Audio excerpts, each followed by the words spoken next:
चलिए लाइव हो गया, देखिएगा। हेलो दोस्तों, मैं मुकेश कुमार। कल के वीडियो में हम बताए थे, स्टार्ट किए थे सीडीपी। सीडीपी में हम वृद्धि एवं विकास बताए थे, उसमें कि वृद्धि क्या होती है, विकास क्या होती है, इसकी चर्चा मैंने कर दिया था। आज मैं चर्चा करूंगा बाल विकास की अवस्थाएं। जो बालक की अवस्थाएं होती है, कौन सा स्टेज से बालक गुजरता है, सबसे पहला स्टेज क्या होता है और सबसे आखिरी स्टेज क्या होता है, इस बीच में बच्चों की जिंदगी में क्या होता है, इसके बारे में आज मैं चर्चा करूंगा। तो आज आप लोग हेडिंग लगा लीजिएगा, कॉपी और पेन लेकर के बैठिएगा और जो भी लिखाया जाए सबको नोट डाउन कीजिएगा, ठीक है। डालिएगा हेडिंग। मैं पहले लिखवाऊंगा, लिखवाने के बाद फिर मैं समझाऊंगा, एक एक पॉइंट को समझाऊंगा, अच्छी तरीका से समझिएगा और हाँ, नोट्स जरूर बनाइएगा। पहला हेडिंग डालिएगा, बालक की अवस्थाएं।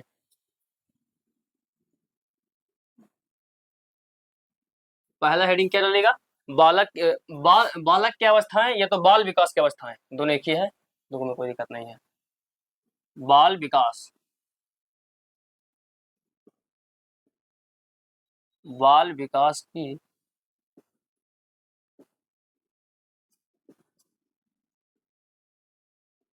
बाल विकास की अवस्थाएं, ठीक है। इसको यदि हम अंग्रेजी में कहें तो अंग्रेजी में क्या बोल सकते हैं, अ स्टेज ऑफ चाइल्ड डेवलपमेंट। इसको बोल सकते हैं अ stage of child development, a stage of child development, child development.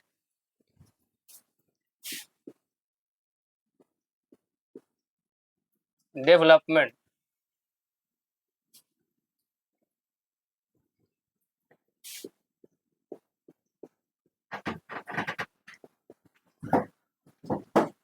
Stage of child development, ठीक है। इसमें देखिएगा क्या होता है, स्टेज बाय स्टेज। सबसे पहला इसमें पढ़ना है प्रसव पूर्व, प्रसव पूर्व अवस्था। सबसे पहले क्या पढ़ना है, प्रसव पूर्व, प्रसव पूर्व अवस्था।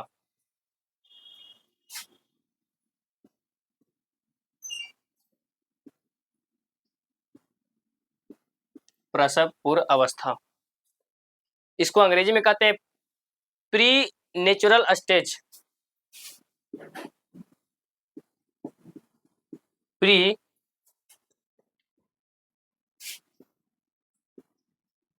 Stage, stage.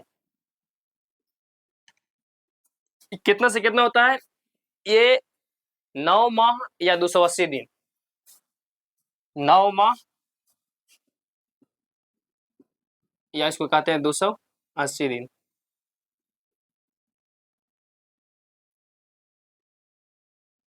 नौ माह या 280 दिन, इसमें क्या होती है, पॉइंट बाय पॉइंट पहले लिखिए और उसके बाद समझना है।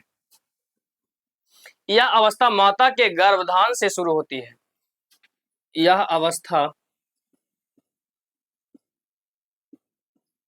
माता के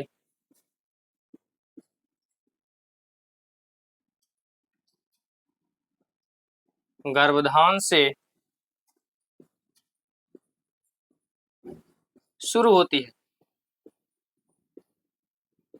माता के गर्भधान से क्या होती है, शुरू होती है।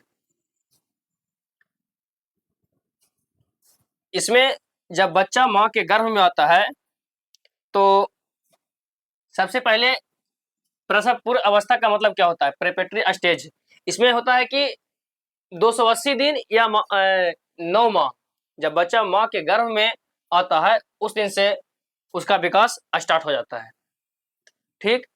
इसका एज पूछता है, ज्यादा कुछ नहीं पूछेगा, बोलेगा कोची कि प्रसव पूर्व अवस्था है, इसका एज कितना होता है, तो इसका एज पूछेगा 280 दिन। अगर दिन में पूछा तो 280 दिन, अगर माह में पूछा तो 9 माह। 9 महीना 9 दिन, ऐसे बोला था कि 9 महीना 9 दिन होता है, नहीं 9 माह होता है। अगर दिन में पूछा जाए तो 280 दिन। ठीक है, और इसमें अगला है, ये था प्रसव पूर्वावस्था। दूसरा स्टेज क्या होता है? शैशवावस्था। दूसरा स्टेज होता है, ये था पहला अवस्था, दूसरा है शैशवावस्था। शैशवावस्था,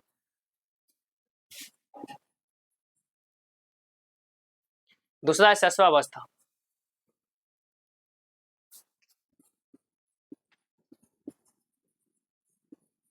इन्फेंसी स्टेज,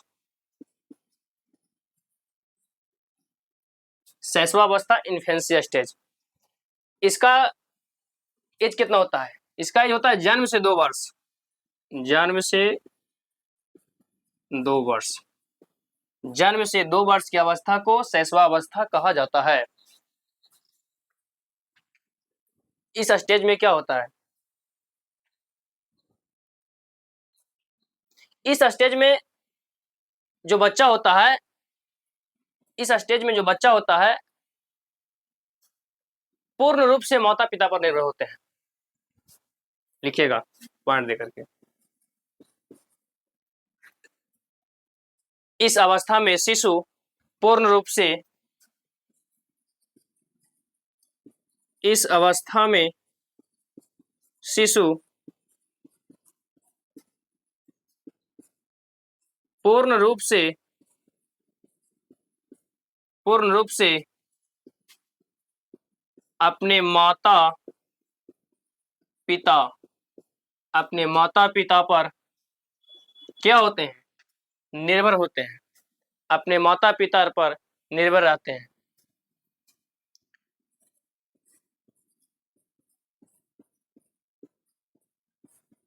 अपने माता पिता पर निर्भर रहते हैं।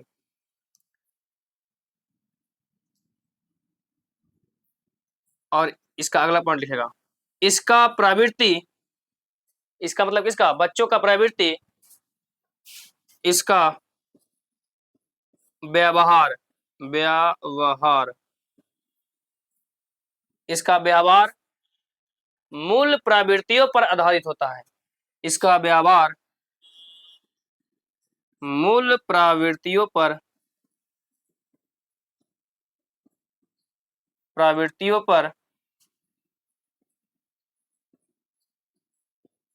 आधारित होता है। मूल प्रवृत्तियों पर क्या होता है? आधारित होता है। इसके बाद समझिएगा पहले, उसके बाद आगे लिखाएंगे। ठीक है, आगे पॉइंट और इसमें बच रहा है और लिखाएंगे, लेकिन पहले समझिएगा प्रसव पूर्व क्या होता है। प्रसव पूर्व अवस्था, इस अवस्था को प्रथम स्टेज बोला जाता है। फर्स्ट प्रसव पूर्व अवस्था, जो माँ के पेट में, माँ के गर्भ में पल रहे बच्चे का एज 9 माह या 280 दिन होता है। इसका एज कितना होता है? 9 माह या तो 280 दिन होता है। इस अवस्था में बच्चा कुछ नहीं कर पाता है। अंदर है तो क्या करेगा? कुछ थोड़ी करेगा। बाहर आएगा तब ना कुछ उछल पुछल करेगा। अगला है शैशवावस्था। शैशवावस्था, इसका एज कितना होता है? शैशवावस्था के एज होता है जन्म से 2 वर्ष। जब बच्चा माँ के गर्भ से बाहर आ गया, जन्म ले लिया, धरती पर आ गया, उस समय से लेके 2 वर्ष की अवस्था तक की एज को शैशवावस्था कहते हैं। इस अवस्था में क्या होता है? इस अवस्था में शिशु पूर्ण रूप से अपने माता पिता पर आधारित रहता है। कोई भी अपने से वो काम नहीं करेगा। जो भी काम, यहाँ तक वो लैट्रिन करना, चाहे तो सुसु करना, चाहे तो वो खाना खाना, वो अगर मान लिया कि अगर दूध मांग रहा है, उसको भूख लगी है तो दूध मांगेगा, तो बोल के नहीं मांगा कि हमको दूध चाहिए, काहे कि वो 2 वर्ष की उम्र है उसका है, क्या बोलेगा उसमें? वो रोएगा। जब भी उसको भूख लगेगा रोएगा। माँ समझ जाती है कि बच्चा को भूख लगा हुआ है, उसको दूध पिलाओ। और अपने से कुछ नहीं करेगा। 2 वर्ष की उम्र में क्या कर सकता है वो? कुछ नहीं करेगा। वो पूर्ण रूप से पूरा जीवन उसको माता पिता पर निर्भर रहता है। पिता से ज्यादा माँ पर निर्भर होती है उसका जीवन। ठीक है, इस अवस्था में शिशु पूर्ण रूप से क्या होता है? माता पिता पर निर्भर रहता है। इसका व्यवहार मूल प्रवृत्तियों पर आधारित होता है। इसका व्यवहार जो है, व्यवहार कहे तो व्यवहार का मतलब क्या है? कि इसका व्यवहार है जैसे खाना खाना खाना अगर भूख लगल है तो उसको रोक के बताएगा। यदि उसको मान लिया जाए कहीं कोई रोवा रहा है, उसको परेशानी है, किसी भी चीज का परेशानी उसको है तो वो रोएगा, रो कर बताएगा। वो बोलेगा नहीं, आवाज नहीं निकलता है, बोलेगा क्या 2 वर्ष की अवस्था में उसका आवाज नहीं निकलता है। किसी भी चीज का जरूरत उसको पड़े तो वो रो के बताएगा। उसका जो व्यवहार होता है उसके मूल प्रवृत्तियों पर क्या होता है, आधारित होता है। मूल प्रवृत्ति कहे के मतलब क्या हुआ, मूल प्रवृत्ति कहने का मतलब हुआ हर चीज वो रो के बताएगा। माँ समझ भी जाती है, लेकिन वही माँ बाप जब बूढ़ा हो जाता है तो आवाज नहीं निकल पाता बुढ़ारी में, तो वही बेटा हो चाहे बेटी नहीं समझ पाता है। बेटी तो लोग तो समझती है, लेकिन बेटा लोग नहीं समझता, सीधे कहता है कि बुढ़वा का बोल रहे है, इसको क्या चाहिए, जे टाई टाई कर रहे है, बड़ी बोला। ये न सोचता है कि अगर जिस दिन हम शैशवावस्था में थे, जन्म से 2 वर्ष थे, अगर माँ चाहती तो हमको 1 मिनट में पटक के खत्म कर सकती थी। लेकिन उस समय में अगर हमको भूख लगता था तो माँ समझ जाती थी कि बेचारा के भूख लगल है, बाबा का भूख लगल है, उसको खाना खिलाओ। रो के बताते थे, सत्य समझता था वो। जब हम उसको रो के बताते थे तो वो समझ जाती थी। लेकिन जब बुढ़ारी में वही जब शरीर बूढ़ा हो जाता है तो कोई कोई आदमी बहुत बुढ़ारी में जो होता है मतलब वयस्क के मनुष्य को भी दिमाग क्या बच्चा की तरह हो जाता है, समझा। इसलिए सब अपना अपना व्यवहार है। ठीक है, अगला स्टेप देखिएगा, इसको हम आशा करता हूं कि बना लिए होंगे। अगला हम बता रहे हैं शैशवावस्था में ही और आ गया। अगला पॉइंट लिखिएगा, शैशवावस्था में अगला पॉइंट लिखिएगा, एक दूसरा पॉइंट लिखवाए हैं।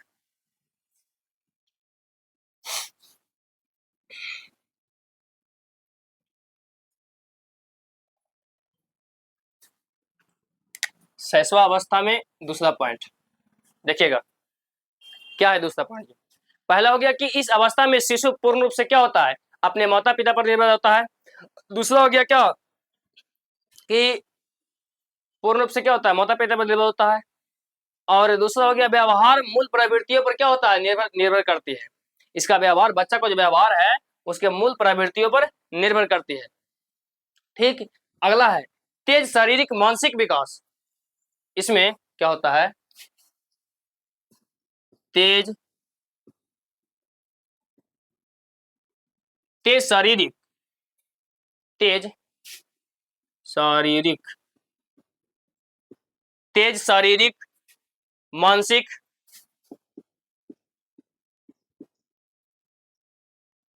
तेज शारीरिक मानसिक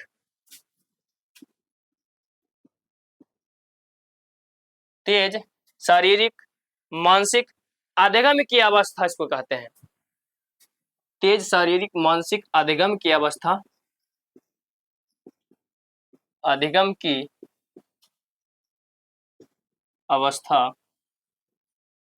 कहा जाता है।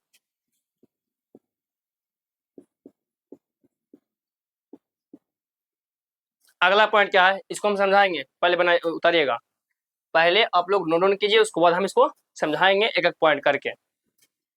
अगला नैतिकता का अभाव होता है इसमें, नैतिकता,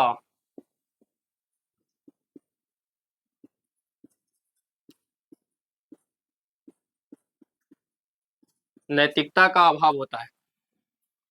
अगला क्या है, नैतिकता का अभाव होता है। फिर अगला इसमें क्या है, अगला कुछ नहीं है, बस 2 पॉइंट ये है, और आगे नहीं है, समझिएगा इसको थोड़ा ध्यान दे करके।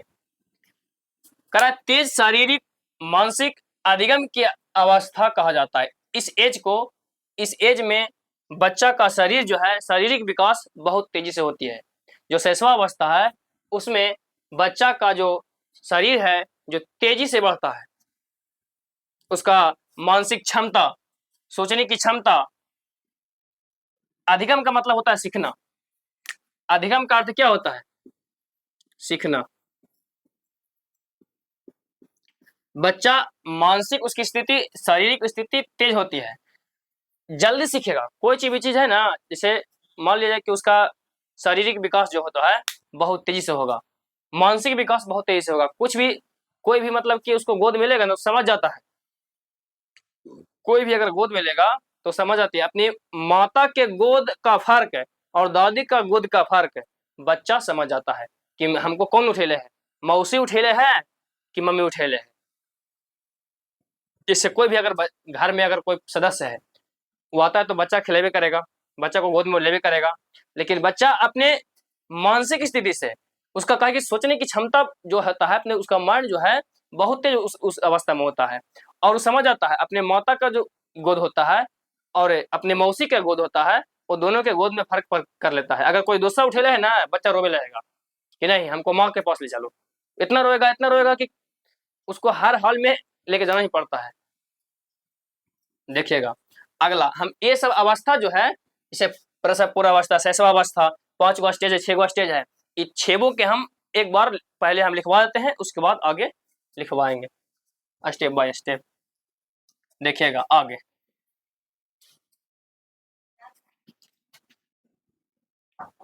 दूसरा स्टेज तो हो गया, तीसरा स्टेज। चलिए अपना मोबाइल लीजिए आप, बढ़िए। देखिएगा तीसरा स्टेज, पहला स्टेज बताएं प्रसव पूर्व अवस्था, जिसमें 9 माह 280 दिन, एज कितना है 2 माह 280 दिन। और दूसरा है शैशवावस्था, इसका एज क्या है, दो जन्म से लेकर के 2 वर्ष तक। और अगला है तीसरा स्टेज, जिसको कहते हैं पूर्व बाल्यावस्था। पूर्व बाल्यावस्था, पूर्व बाल्यावस्था, पूर्व बाल्यावस्था।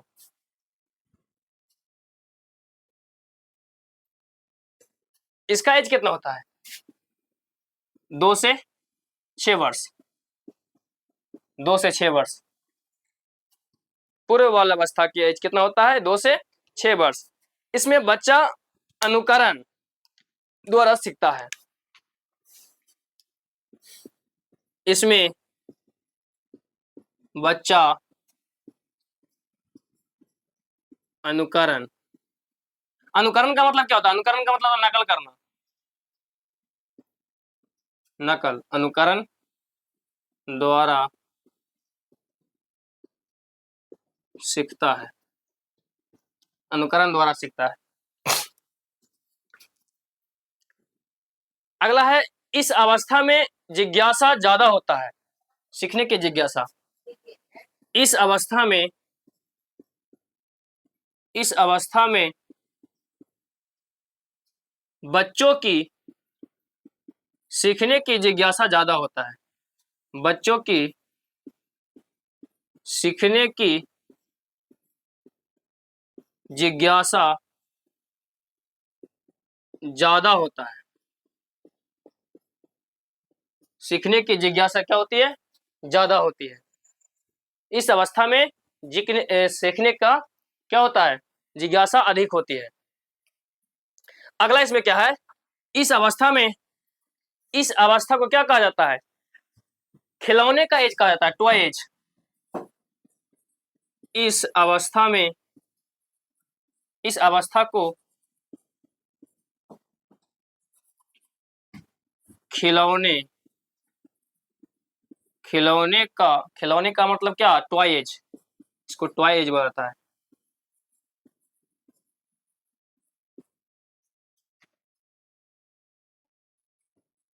कहा जाता है। खिलौने की अवस्था कहा जाता है।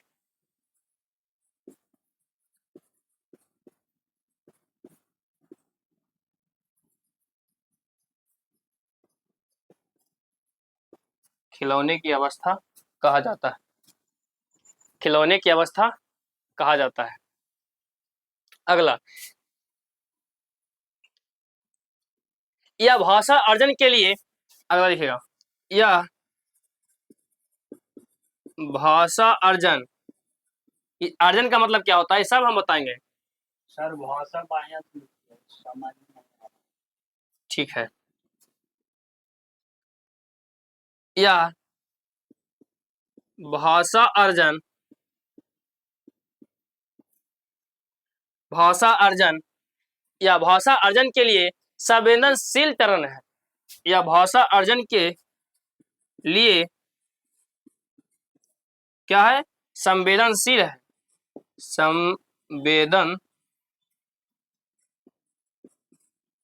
संवेदनशील चरण है, यह भाषा अर्जन के लिए क्या है, संवेदनशील चरण है। इस अवस्था में बच्चा, अगला पॉइंट,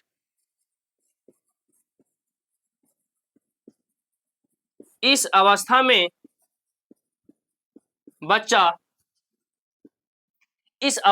बच्चा कल्पनाशीलता वाले गेम में एक्टिव रहता है। इस अवस्था में बच्चा कल्पनाशीलता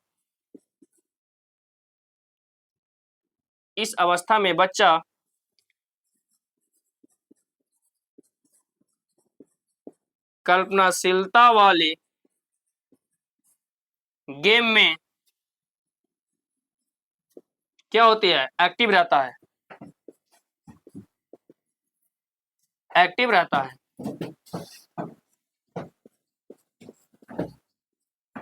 एक्टिव रहता है, ठीक है। इसको समझिएगा, बार बार इसे हम समझाते हैं। आप लोग नोट डाउन कर लिए होंगे तो समझिएगा। तीसरा स्टेज क्या है, पूर्व बाल्यावस्था। पूर्व बाल्यावस्था का एज कितना है, 2 से 6 वर्ष।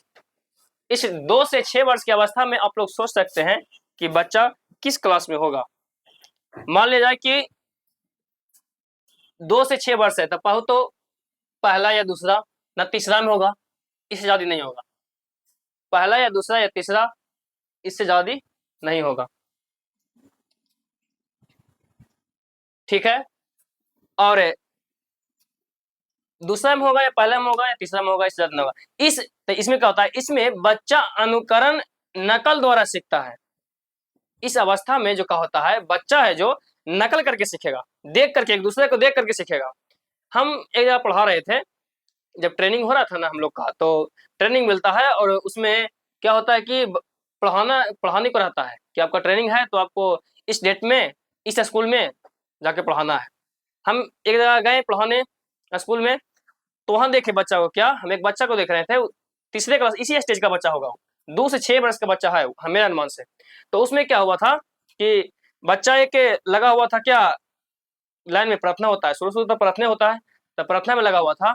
हम ऐसे खड़ी थे, इस अवस्था में ऐसे खड़ी थे, ऐसे करके खड़ी थे।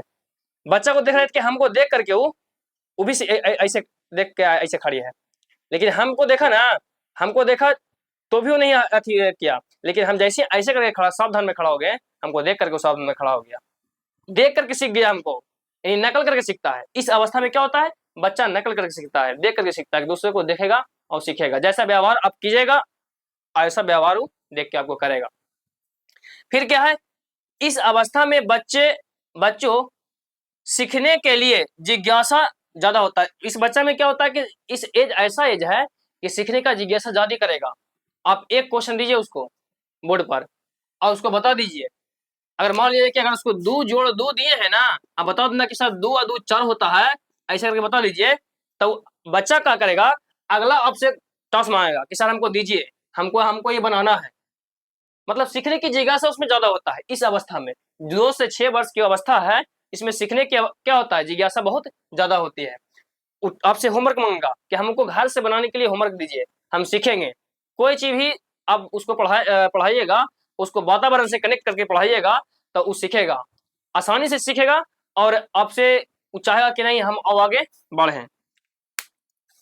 अगला क्या है, अगला है कि इस अवस्था को खिलौने यानी टॉय एज की अवस्था कहा जाता है। इस अवस्था, ये ऐसा अवस्था है कि इसमें बच्चों को खेल खेल की भाषा में सिखाइए। उसको ये बताइए कि मान लीजिए कि अगर नक्शा पार के गली हम बताएंगे इसे कि देखो बाबू, यहाँ पे जम्मू कश्मीर है और यहाँ पे लद्दाख है, तो नहीं, वो सीखने नहीं करेगा, वो कहेगा कि कुछ पढ़ दे गुरुजी, हमको पता नहीं है, वो जानना नहीं करेगा। लेकिन हाँ, जैसा ही आप यदि उसके क्लासरूम में भारत का नक्शा बढ़िया से पार करके और दर्शा दीजिएगा और यहाँ बजेगा कि मान लिया कि यहाँ जम्मू कश्मीर है, यहाँ लद्दाख है, यहाँ पंजाब, हर मतलब कि 28 राज्य का नाम लिख करके बड़ा बड़ा अक्षर में, और उसको कहिएगा कि आपको कहाँ जाना है, पूछेगा कि आपको कहाँ जाना है, बोलेगा कि हमको जाना है महाराष्ट्र, तो कैसे जाएगा, तो जाएगा कैसे, तो ट्रेन से, तो छुक छुक करते चल जाओ। अब वहां से उठेगा और छुक छुक करते कहाँ पहुंचेगा, वो जा करके महाराष्ट्र में क्या करेगा, जाकर रुक जाएगा। तो क्या हुई, खेल खेल की भाषा में, खेल के द्वारा सिखाइए बच्चों को, समूह में सिखाइए, एक समूह में अगर बच्चा को इस ऐसे भी सिखाइएगा, अकेले सिखाइएगा, अकेले नहीं सीखेगा, उसको हमेशा समूह में सिखाइए, बच्चों के झुंड में सिखाइए, चार दीवारों के अंदर ना सिखाइए। अगर चाहेगा कि हम क्लास में अगर बच्चा को पैक करके और उसको सिखा दें, संभव नहीं है, उसको खेल खेल की भाषा में सिखाया जाता है, इसीलिए इसको क्या कहा जाता है, टॉय एज, खिलौने की अवस्था कहा जाता है। अगला क्या है, अगला है देखिए, यह भाषा अर्जन के लिए संवेदनशील चरण है। ये ऐसा अवस्था है कि बच्चा को जितना सिखाइएगा उतना सीखेगा, ये सीखने का एज है, बहुत अच्छे तरीका से सीख जाएगा, ये सीखने का एज है। इसको अगर बच्चा को इस अवस्था में बुरी संगत सिखाइएगा तो बुरी संगत सीखेगा, यदि इस अवस्था में बच्चा को जिस ओर आप ले जाइए वो चीज आराम से वो सीखेगा, चाहे उसको सही गलत में फर्क नहीं पता चलता है, इस अवस्था में किस क्या सही है क्या गलत है पता नहीं चलेगा। अब कर्तव्य बनता है गुरु का, कर्तव्य बनता है माता पिता का, किस मतलब की दिशा में उसको हम ले जाएं। अगर सही दिशा में ले जाएंगे तो सही चीज सीखेगा, गलत दिशा में ले जाएंगे तो गलत चीज सीखेगा। कहा कि सीखने का जिज्ञासा सबसे ज्यादा इसी एज में होता है, बहुत जल्दी कनेक्ट करेगा, कोई चीज भी सिखाइएगा ना बहुत जल्दी पकड़ेगा, वैसा अवस्था है ना। कहता है कि कोई वैज्ञानिक थे, वो बोले थे कि यदि हमको कोई कोरा एकदम नया बच्चा को मेरे पास दे दो और तुम कह दो कि इसको क्या बनाना है, तुम जो चाहोगे हम इसको बना सकते हैं, कहा कि वैसा माहौल देंगे, वैसा वातावरण देंगे, वैसा वातावरण में उसको रखेंगे तो सीखेगा।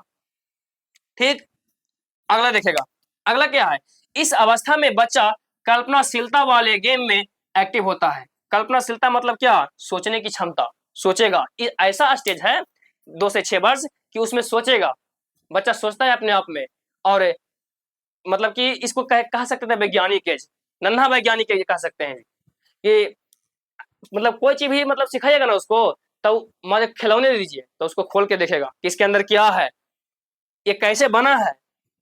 आप लोग को भी मतलब कि बचपन में ऐसा किए होंगे, हम लोग भी ऐसे किए हैं, कोई चीज अगर टॉर्च भी पापा लाते थे कि नया नया टॉर्च, उसको जल्दी बिगाड़ने का जिम्मेवारी मेरा रहता था। उसको खोलते थे, उसको देखते के वो बैटरी है, कहाँ से कनेक्शन है, ना होता तोड़ के देखते थे, और उसमें बाहरी 2-3 को बॉल निकाल के देखते थे। ऐसे यही एज में हम खुद किए हैं ये बात। तो क्या है इसमें, कल्पनाशीलता वाले गेम में क्या होता है, एक्टिव होता है। ठीक है, अब अगला स्टेज क्या है देखेगा, चौथा स्टेज, बात को पकड़िएगा, कहा कि जो भी बता रहे हैं इससे ज्यादा क्वेश्चन बाहर नहीं जाएगा, इसी से सारा क्वेश्चन आएगा। चलिए चौथा क्या है, उत्तर बाल्यावस्था या बाल्यावस्था, चौथा को कह सकते हैं उत्तर बाल्यावस्था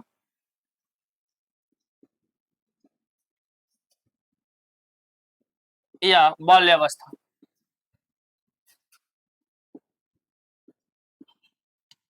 इसका क्या है, कितना इसका है, 6 से 12, वो 2 से कितना था, 6 था, वो 2 से 6 था, ये 6 से कितना है, 12, और 6 से 12 का एज आप लोग समझ ही रहे होंगे कि कौन स्टेज में बच्चा होगा। पहले आप लोग लिखिएगा, उसके बाद हम समझाएंगे। कहता कि इसे तार्किक चिंतन की अवस्था कहा जाता है। इस अवस्था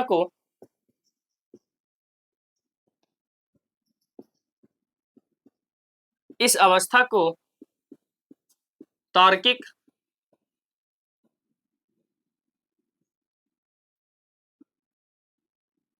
इस अवस्था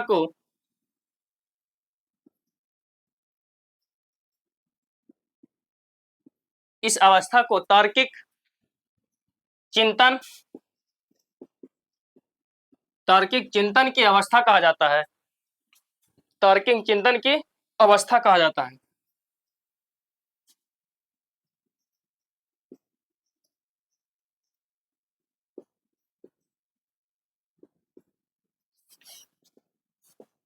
तार्किक चिंतन की अवस्था कहा जाता है।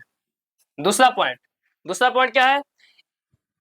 इसे आरंभिक स्कूल का एज कहा जाता है। इसे आरंभिक स्कूल का एज या उम्र लिखे ना, एज कहा जाता है। इसे आरंभिक स्कूल का एज कहा जाता है। इसे गंदी अवस्था कहा जाता है। इसे गंदी अवस्था कहा जाता है।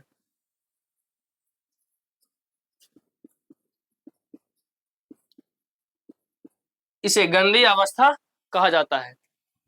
इसे स्फूर्ति की अवस्था कहा जाता है। स्मार्ट एज को बोलते हैं। इसे स्फूर्ति या स्मार्ट एज।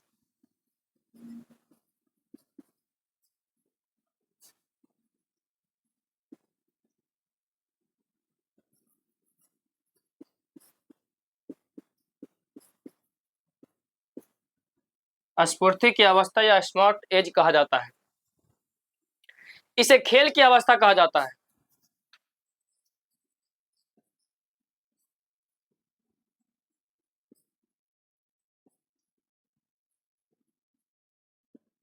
इसे खेल की अवस्था कहा जाता है।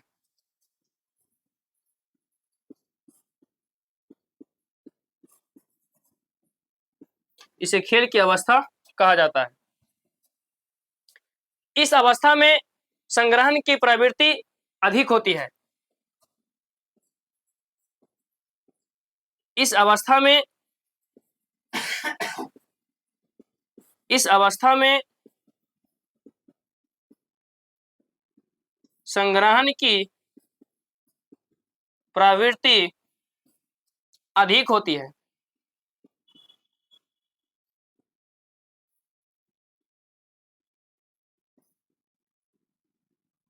संग्रहण की प्रवृत्ति अधिक होती है। आगे जगह नहीं है, पहले इतना आप समझिए, उसके बाद आगे बताएंगे। ठीक है, देखिएगा क्या करा है। करा है कि उत्तर बाल्य अवस्था या तो बाल्य अवस्था, दोनों में से कोई एक पूछ देगा। या तो उत्तर बाल्य अवस्था लिखा रहा है, चाहे तो बाल्य अवस्था लिखा रहा है। आप लोग को घबराना नहीं है। देख रहा है कि इसका एज कितना होता है, तो एज 6 से 12 वर्ष की अवस्था होता है। इस अवस्था को तार्किक चिंतन की अवस्था कहा जाता है। इस अवस्था में सोचने की क्षमता बढ़ जाती है। बच्चों में सोचने की क्षमता बढ़ जाती है, चिंतन करने की क्षमता बढ़ जाती है। इस अवस्था में क्या होता है कि बच्चा स्कूल में जब जाता है तो तरह तरह की नई नई चीजें बनाकर देगा। स्कूल में से होता है ना, प्रैक्टिकल होता है, चाहे कुछ भी होता है, कोई प्रोग्राम हुआ, चाहे 14 नवंबर हो, चाहे तो शिक्षक दिवस हो, उसमें क्या होता है, डॉक्टर सर्वपल्ली राधाकृष्णन का कोई फोटो बना दिया बढ़िया से, और उसमें कोई चित्रकला कर दिया, कोई डिजाइनिंग कर दिया, तो उसमें क्या होता है, सोचने और समझने की क्षमता थोड़ा सा बढ़ जाती है। किस अवस्था के अंतर्गत? बाल्यावस्था के अंतर्गत। ये बाल्यावस्था से मतलब इसे 6 से 12 वर्ष की अवस्था से पहले क्या था, कौन अवस्था था? पूर्व बाल्यावस्था। बाल्यावस्था से पहले क्या था? पूर्व बाल्यावस्था। पूर्व बाल्यावस्था में जो सोचने की क्षमता होती है, उससे इसमें सोचने की क्षमता अधिक होती है, उत्तर बाल्यावस्था में या बाल्यावस्था में। अगला है इसे आरंभिक स्कूल का एज कहा जाता है। शुरुआती स्टेज। जो बच्चा स्कूल में जब जाता है तो उसमें सोचने की क्षमता पहले नहीं होती है, लेकिन इसमें जब आता है तो आरंभिक एज, इसको इस चलते बोले हैं क्योंकि इसमें सोचने की क्षमता थोड़ा सा उससे अधिक होता है, और तरह तरह का मतलब कि चीजें बनाकर स्कूल में क्या किया जाता है, दिया जाता है।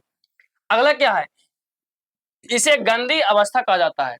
इसमें देखेगा बच्चा अब 6 से 12 वर्ष की अवस्था है, तो उतना मतलब कि स्मार्ट तो है ही नहीं है वो, मतलब ज्यादा तो सोच नहीं सकता है। गंदी अवस्था, खेल कूद की अवस्था, मतलब कि खेला जाएगा तब मतलब सबसे अधिक कीचड़ में खेलना पसंद करेगा वो, इसीलिए उसको क्या बोलते हैं, गंदी अवस्था बोला जाता है।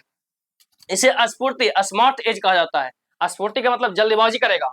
इस एज में क्या करेगा, बहुत जल्दी कोई काम मतलब कि जल्दबाजी करेगा। अगर वो खेलने गया है, नेट गया, तो सबसे पहले माँ को अगर देखेगा कि माँ आ रही है तो सबसे ज्यादा उठ के आराम झाड़ेगा कि साफ हो जाए, और साफ होता नहीं है, वो गंदा हो जाता है। जल्दी से उठेगा, उठ के क्या करेगा, उझाड़ेगा माँ को दे करके। अगला इसे खेल की अवस्था कहा जाता है। इसमें अपने टोली समूह बनाकर और उसमें क्या करेगा, खेलेगा। और इस अवस्था में क्या होता है, संग्रहण करने की प्रवृत्ति अधिक होती है। बट लड़कों लोग में तो नहीं, लेकिन लड़कियों लोग में क्या होता है, देखिएगा जब 6 से 12 वर्ष की अवस्था में होता है ना, तो स्कूल में अगर पढ़ने जाता है या जाती है दोनों, तो क्या करेगी, खास करके लड़कियां क्या करती है, पैसा को संजोग के रखेगी। लड़का लोग बढ़ा देगा, अगर घर से उसको 5 रुपया मिला है तो 5 रुपया खा के अचानक खत्म। लेकिन लड़की को मिलेगा तब 5 रुपया में 2 रुपये बचा लेगा, 3 रुपये खाएगा, 2 रुपये बचाएगा, अगला दिन खर्चा करेगा। और उसे करते करते क्या करेगी, लड़की वाले क्या करती है, बहुत बचाती है, बहुत पैसा बचाती है। संग्रहण करने की मतलब संग्रहण का मतलब होता है जमा करना। संग्रहण करने की क्षमता उसमें क्या होती है, अधिक होती है लड़कियों लोग में। लड़कों में ऐसा नहीं होता, आज खाया कल दूसरा मिलेगा जी, ऐसा नहीं है कि कल पापा नहीं देंगे, कल भी पैसा मिलेगा। क्योंकि जानता है, हो सकता है लड़का लोग सोचता है इस बात को कि यदि हम आज बचाएं, हो सकता है शाम को भुला जाए तो बातें खत्म हो जाएगा। ये चलते जो भी मिला है खा लो, हाँ भूल जाएगा तो खत्म से हो जाएगा ना, दिला लग जाएगा, फिर संजोगे से फायदा क्या है। चलिएगा अगला क्या है, अगला इसमें पॉइंट बच रहा था, और अगला पॉइंट इसमें, इसको टोली या समूह की अवस्था कहा जाता है। इसे इस अवस्था को लिखेगा, इस अवस्था को टोली या समूह इस अवस्था को टोली या समूह की अवस्था कहा जाता है।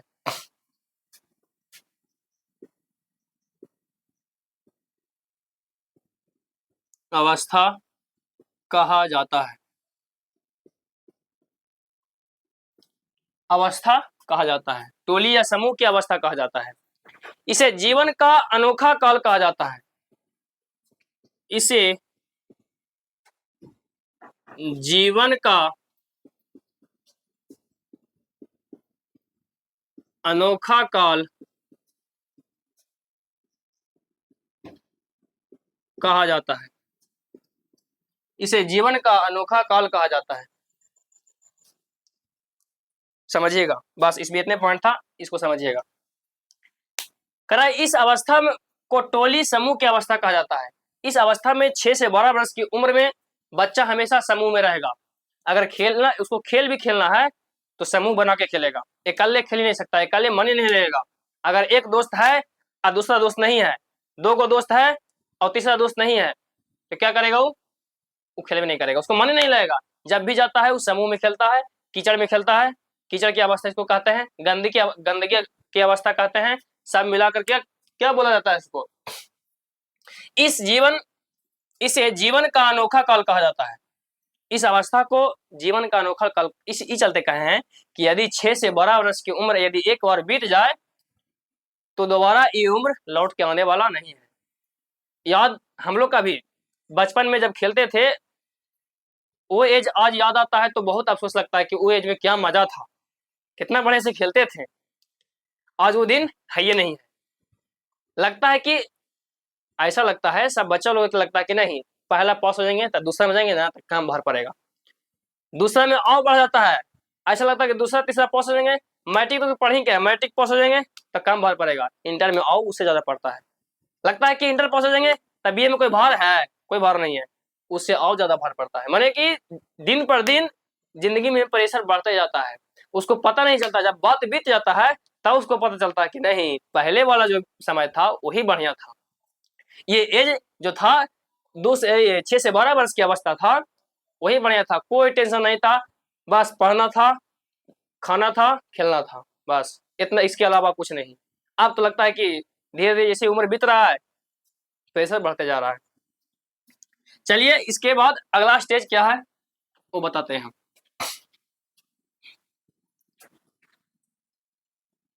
अगला स्टेज क्या है, अगला स्टेज 5वां स्टेज किशोरावस्था।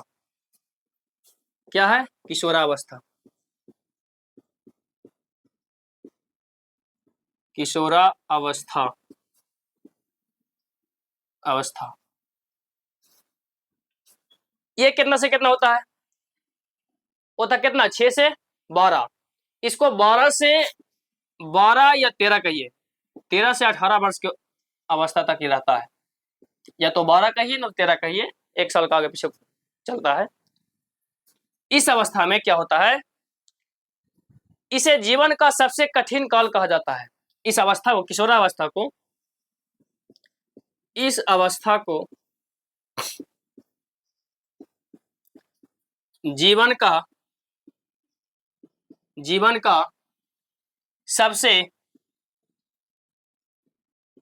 का सबसे कठिन काल कहा जाता है।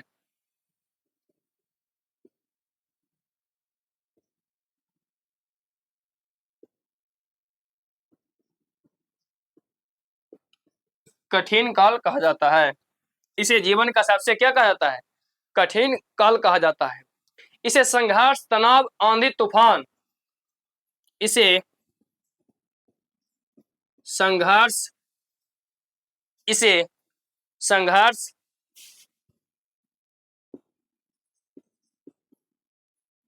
संघर्ष तनाव, आंधी, तूफान, की अवस्था कहा जाता है।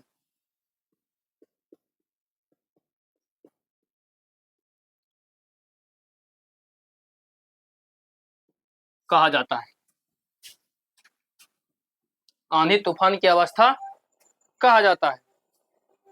इसमें विषमलिंगी आकर्षण होती है। इसमें क्या होता है? विषमलिंगी जो होती है आकर्षक होती है। इस अवस्था में विषमलिंगी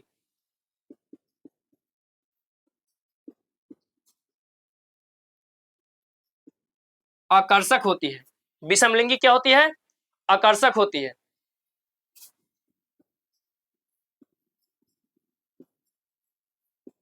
इस सब को हम समझाएंगे, 12 बार इसे समझाएंगे, एक एक पॉइंट करके समझाएंगे।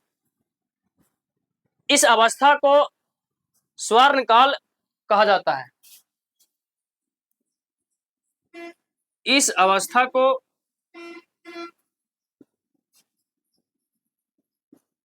स्वर्ण काल कहा जाता है। इस अवस्था को क्या कहा जाता है? स्वर्ण काल कहा जाता है। इस अवस्था को वीर पूजा की भावना होती है। इस अवस्था में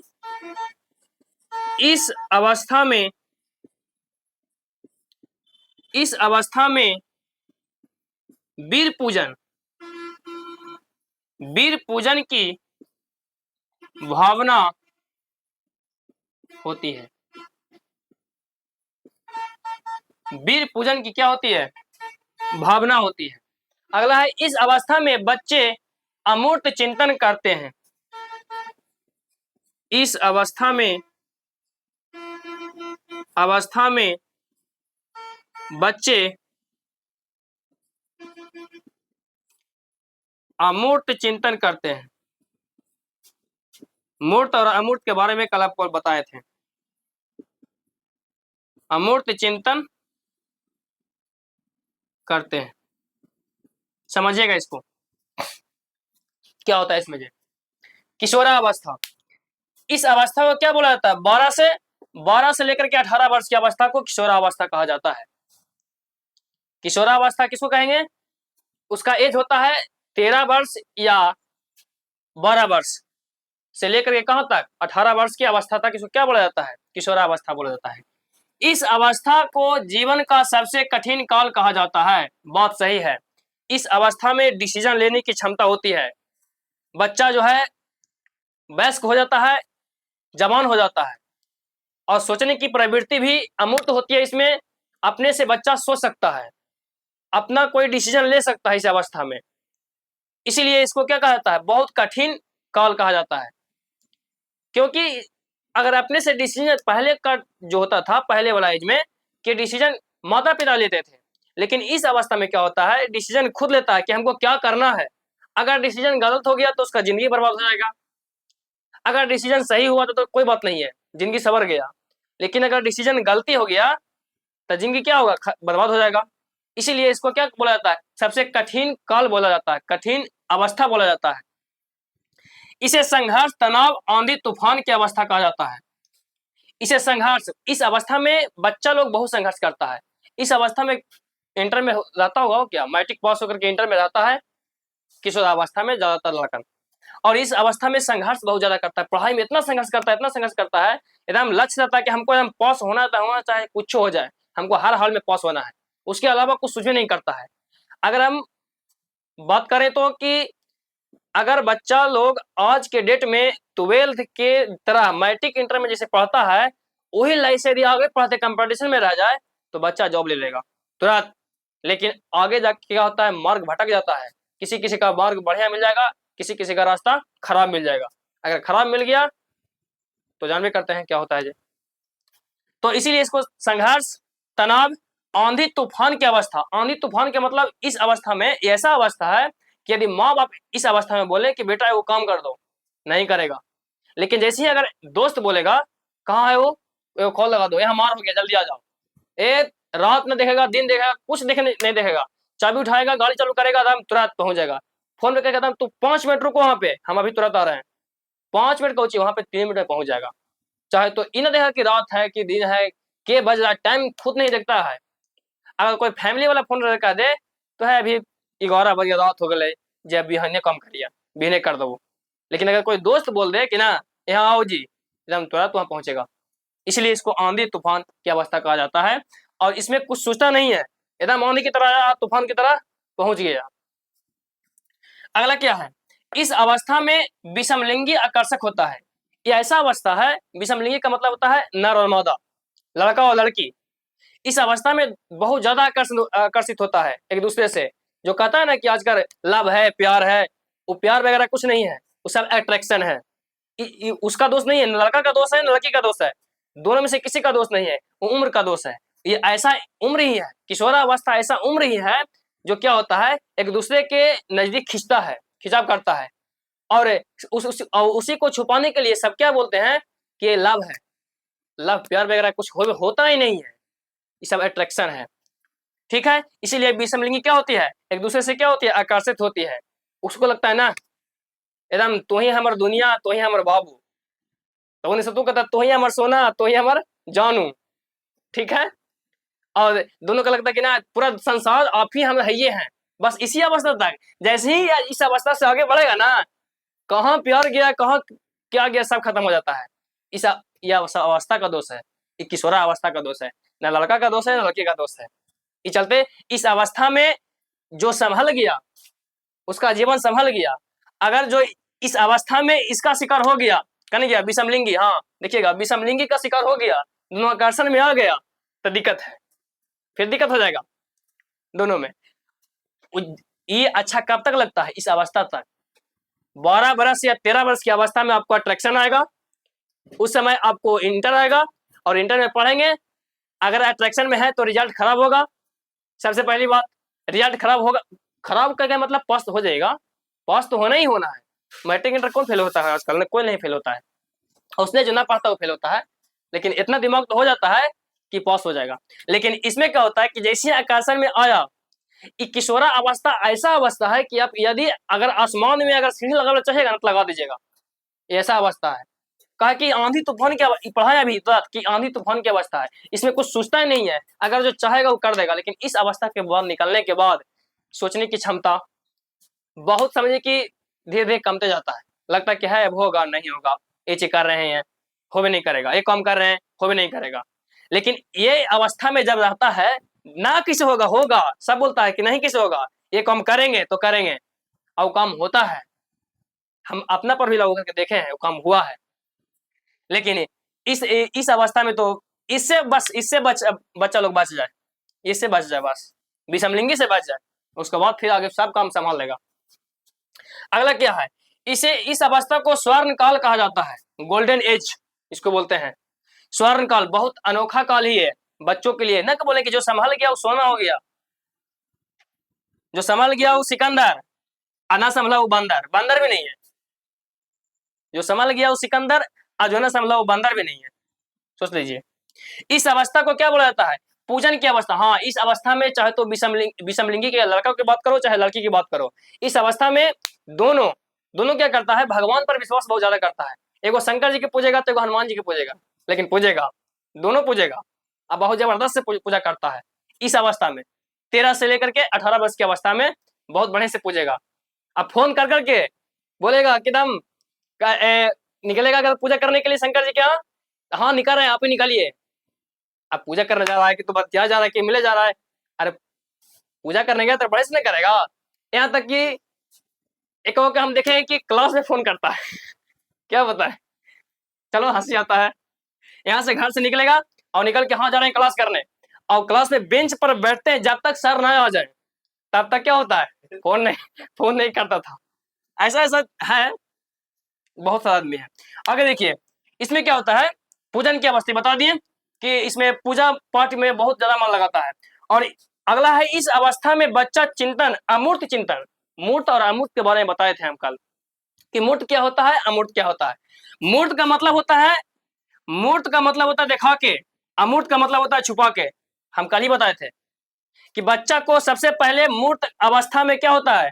मूर्त मतलब दिखा के। हम बताए थे कि यहाँ पे यदि आप आ से आम लिखिएगा तो बच्चा नहीं बता पाएगा। यदि बच्चा कितना से 0 से 2 वर्ष की अवस्था में है, चाहे 2 से 6 वर्ष की अवस्था में है तो नहीं बताएगा। इसमें तो कुछ बतेबे नहीं करेगा, इसको हटाइए ना। 2 से 6 वर्ष की अवस्था में है तो बच्चा बतेबे नहीं करेगा कि आ से क्या है। लेकिन हाँ, यहाँ पे यदि आ से पहले आम को पढ़ दीजिए, इसको बात कहिए कि क्या है जी, तो कहेगा कि सर आ से आम। देख को नहीं बोले, इसको देख के बोलेगा, इसको पढ़ के नहीं बोलेगा। किस अवस्था में? 2 से 6 वर्ष की अवस्था में। और इस अवस्था में क्या होता है कि जब इससे आगे बढ़ता है 13 से 18 वर्ष की अवस्था में आता है तो अमूर्त चिंतन, जो उसको नहीं सूझ रहा है, जो भविष्य में क्या होगा उसके बारे में ये सोचना स्टार्ट कर देता है इस एज में कि हम मतलब कि कैसा काम करेंगे तो मेरा भविष्य कैसा होगा। लेकिन हम एक बात जरूर कहना चाहेंगे कि जो वर्तमान बढ़िया करेगा भविष्य उसका बढ़िया होगा, वर्तमान खराब करेगा भविष्य खराब होगा जी। अगला देखिए, अगला एज इसमें क्या है? अगला स्टेज और है, एक स्टेज और है, पढ़िए उसको। ये था 12 से 18, 12 से 18 वर्ष है।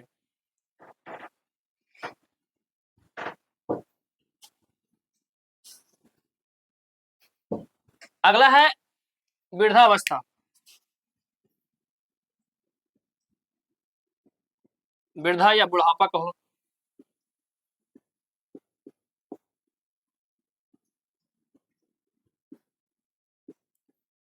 ये है इसका एज 18 यानी 19 से लेकर के 35 जाएगा, 35 से ऊपर हो जाएगा, इससे ऊपर भी जाता है 35 से ऊपर। इसमें क्या होता है? इस अवस्था में सबसे पहली बात कि मनुष्य में प्रजनन क्षमता कम जाती है। इस अवस्था में लिखेगा, इस अवस्था में प्रजनन क्षमता कम जाती है, आगे लिखेगा इस अवस्था में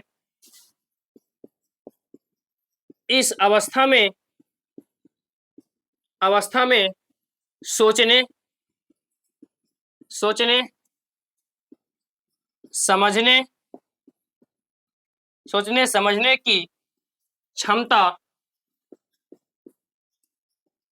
कम होने लगती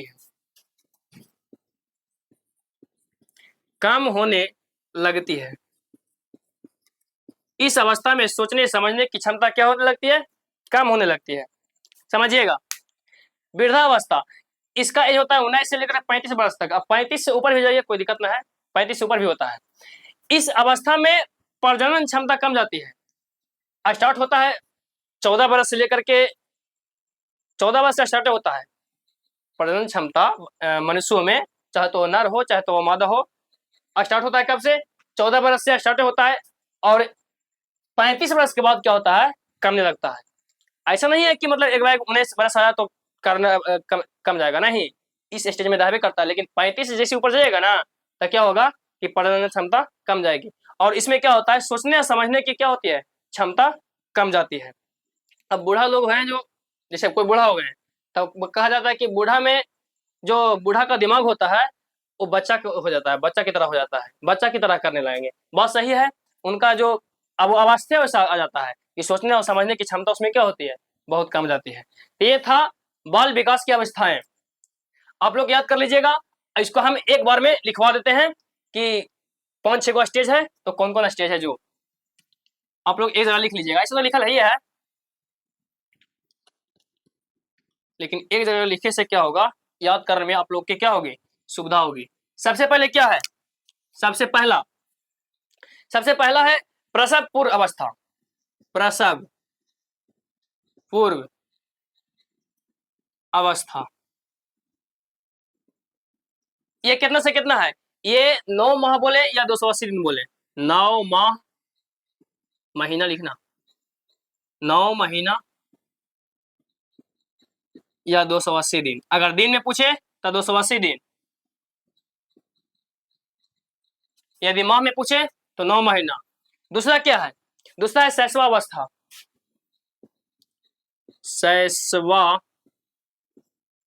शैशवावस्था, शैशवावस्था, ये कितना से, ये 0 से जन्म से 2 वर्ष, 0 से ना, जन्म से 2 वर्ष, जन्म से 2 वर्ष। अगला है तीसरा, तीसरा क्या है, तीसरा है पूर्व बाल्यावस्था। पूर्व बाल्य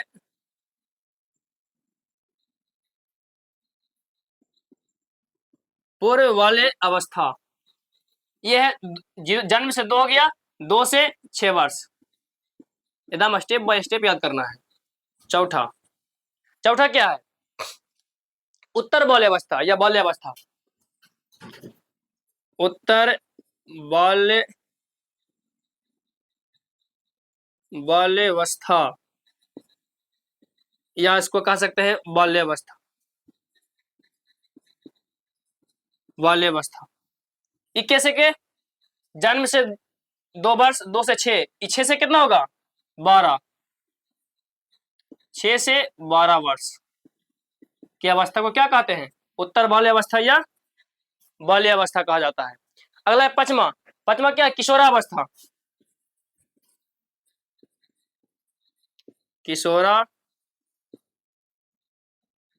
किशोरावस्था, ये जगह कैसे, 12 कहिए या तो 13 कहिए, 12 या 13 से कितना, 18 वर्ष की अवस्था को क्या कहेंगे, किशोरावस्था। अगला छठा है वृद्धावस्था, वृद्धा या बुढ़ापा अवस्था। इसको बोला जाता है 19 से लेकर के 35 से ऊपर, 35 वर्ष से ऊपर की अवस्था को क्या बोलेंगे, वृद्धावस्था। ये था आपको बाल्य विकास की अवस्थाएं। बालक की क्या था, ये अवस्थाएं था, 6 स्टेज में था, 6 वो स्टेज हम बता दिए हैं। और आज के लिए इतना ही है, मिलता हूं अगला वीडियो में। थैंक यू सो मच, जय हिंद।